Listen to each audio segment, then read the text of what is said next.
નમસ્કાર વિદ્યાર્થી મિત્રો, કેમ છો? આજે આપણે સામાજિક વિજ્ઞાન વિષયમાં ધોરણ 8માં 7મો પાઠ આબોહવાકીય ફેરફાર.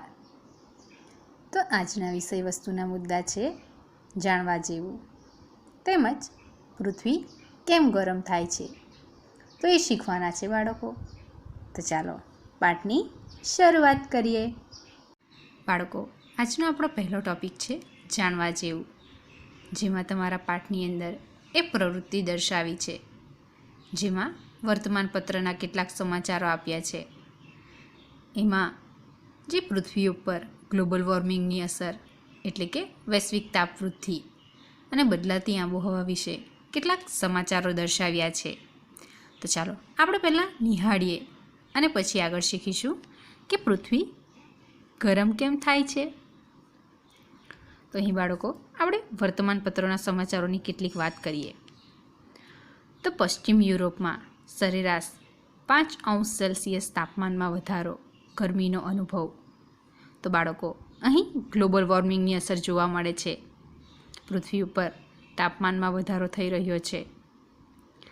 ત્યારબાદ દાર્જિલિંગ 14°C અને મહત્તમ તાપમાનની વાત કરીએ તો 28°C પહોંચી ગયું, જે ક્યારે 2009માં જે 14°C રહેતું હતું, તો એ સીધું એનું ડબલ 28°C પહોંચ્યું છે. તો એ પણ ગ્લોબલ વોર્મિંગની અસર જોવા મળે છે. ત્યારબાદ રણમાં હિમવર્ષા. તો બાળકો આ પણ ક્લાઇમેટ ચેન્જ એટલે કે બદલાતી આબોહવાની અસર છે. રણ વિસ્તાર એ તો ગરમ હોય છે, એના લક્ષણ છે ગરમ પ્રદેશ, છતાં આવા ગરમ પ્રદેશની અંદર હિમવર્ષા થાય છે, તો એ આપણે અહીં જોઈ શકીએ છીએ. ત્યારબાદ મુંબઈમાં એક જ દિવસમાં 942 મીમી વરસાદ એ ક્યારે પડ્યો હતો? 2005માં. ત્યારબાદ ઓસ્ટ્રેલિયામાં ગરમીનો ઊંચે ચડતો પારો એ 2006માં ગરમીનું પ્રમાણ વધી રહ્યું છે ઓસ્ટ્રેલિયાની અંદર.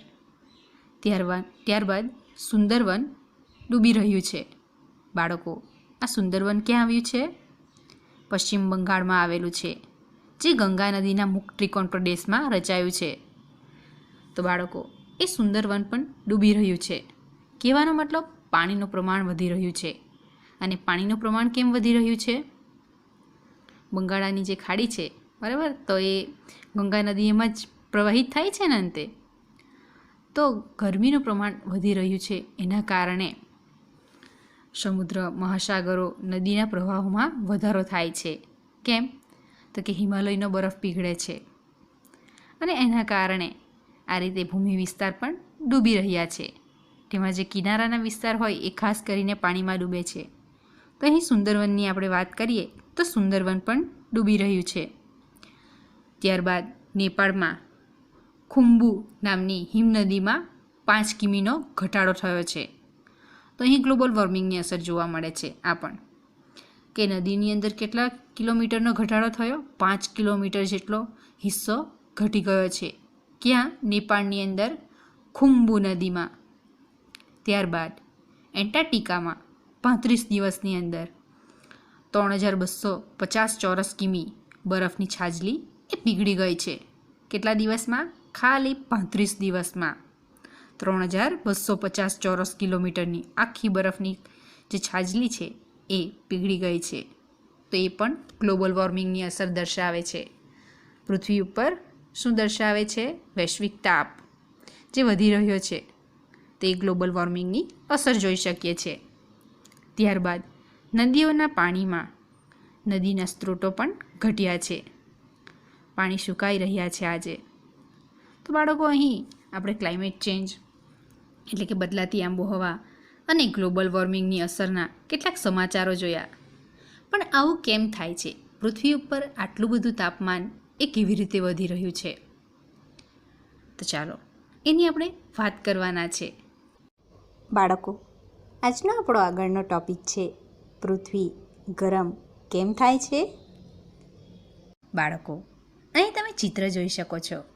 પૃથ્વી પરનું તાપમાન દર્શાવતું ચિત્ર, જે 1995થી 2004 દરમિયાન તાપમાનમાં જે વધારો થઈ રહ્યો છે એ દર્શાવે છે. તો એની તુલના જો આપણે કરીએ તો 1940થી 1980 દરમિયાન જે તાપમાન કેવું હતું? નોર્મલ હતું.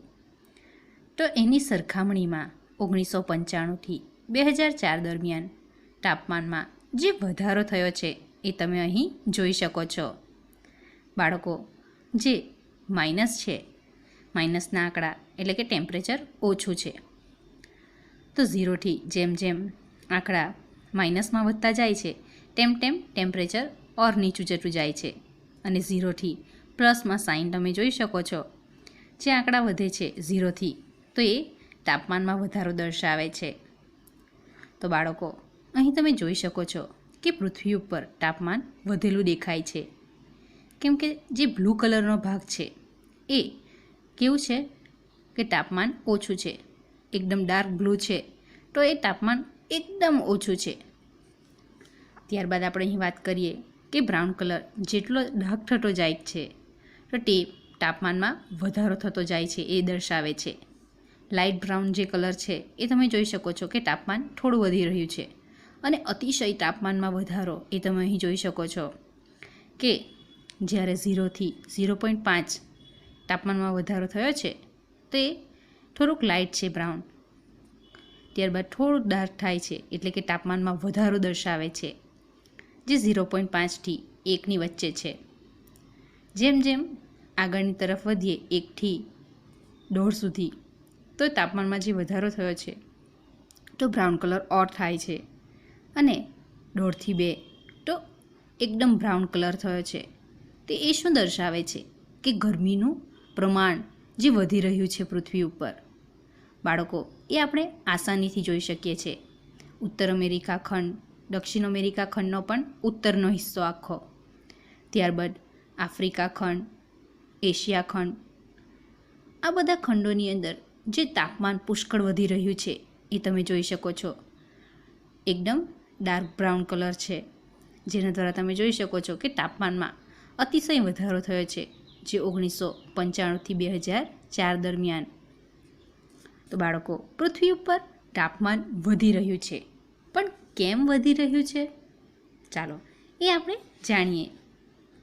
બાળકો, આ પૃથ્વી ઉપર તાપમાન વધવા માટે જો વાત કરીએ તો ગ્રીનહાઉસ ઇફેક્ટમાં સક્રિય ફાળો આપતા carbon dioxide, methane, nitrous oxide, chlorofluorocarbon એટલે કે CFC અને હેલોકાર્બન ગ્રીનહાઉસ વાયુઓ તરીકે ઓળખવામાં આવે છે.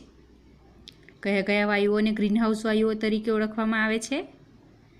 તો carbon dioxide, methane, nitrous oxide, chlorofluorocarbon એટલે કે CFC અને હેલોકાર્બન. તો આ બધા વાયુઓ ગ્રીનહાઉસ વાયુઓ તરીકે ઓળખવામાં આવે છે. બાળકો, આ ગ્રીનહાઉસ વાયુઓ એટલે ગરમ વાયુઓ કે જે પૃથ્વી ઉપર ગરમીનું પ્રમાણ વધારનારા વાયુઓ છે. તો ગ્રીનહાઉસ ઇફેક્ટની અંદર આ વાયુઓ કેવા છે? સક્રિય ફાળો આપે છે. જે સૂર્યના કિરણો પૃથ્વી ઉપર આવે છે તો એને પરાવર્તન પામીને પાછા જવા દેતા નથી. તો એ માટે આ ગ્રીનહાઉસ વાયુઓ એ પૃથ્વી ઉપર જે પ્રમાણ એનું વધી રહ્યું છે એના કારણે ગરમીનું પ્રમાણ વધી રહ્યું છે. બાળકો, આ બધા વાયુઓ ગ્રીનહાઉસ વાયુઓ તરીકે ઓળખવામાં આવે છે. બાળકો, આ વાયુઓના પ્રમાણમાં વધવાને કારણે એટલે કે આ વાયુઓનું પ્રમાણ વધવાથી આબોહવા પરિવર્તન એટલે કે ક્લાઇમેટ ચેન્જનો પ્રશ્ન ઉદ્ભવ્યો છે. બાળકો, અહીં તમે જોઈ શકો છો કે પૃથ્વી ઉપર કેવું તાપમાનમાં વધારો થઈ રહ્યો છે. તો બાળકો, અહીં આ એક ખાસ યાદ રાખવાનું છે કે ગ્રીનહાઉસ વાયુઓ કોને કહેવાય? તો આ 5 વાયુઓ ખાસ યાદ રાખવાના. કયા કયા? તો carbon dioxide, methane, nitrous oxide, chlorofluorocarbon એટલે કે CFC અને હેલોકાર્બન.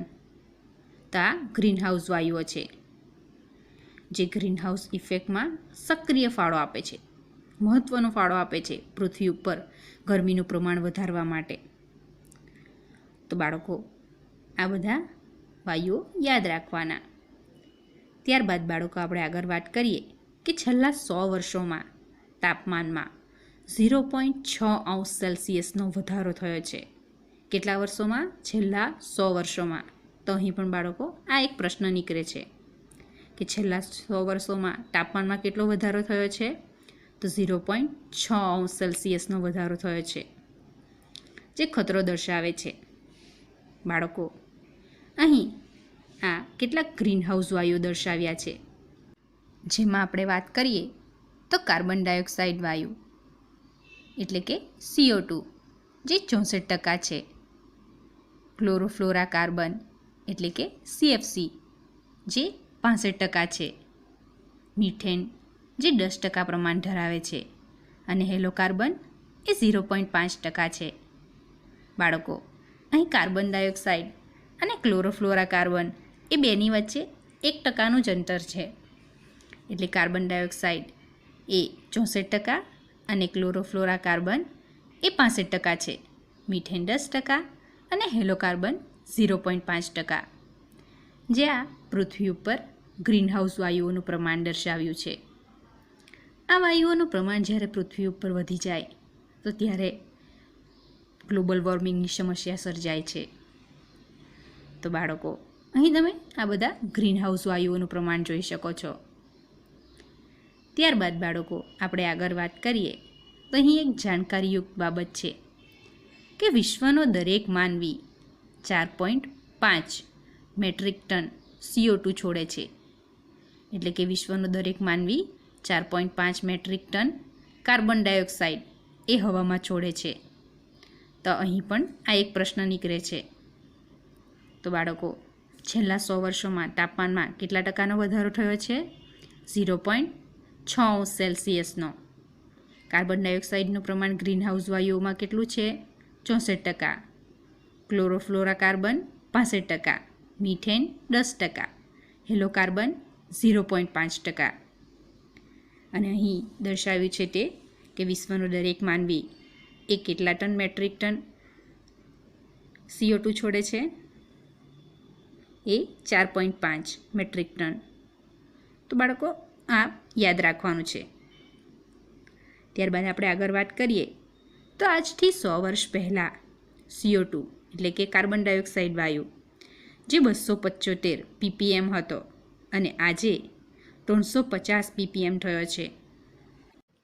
બાળકો અહીં તમને પ્રશ્ન થતો હશે કે ppm એટલે? તો ppm એટલે પાર્ટ પર મિલિયન, એટલે કે 10 લાખનો 1 ભાગ. એટલે કે 0.28% હોય તો કેટલા ppm કહેવાય? 280 ppm કહેવાય.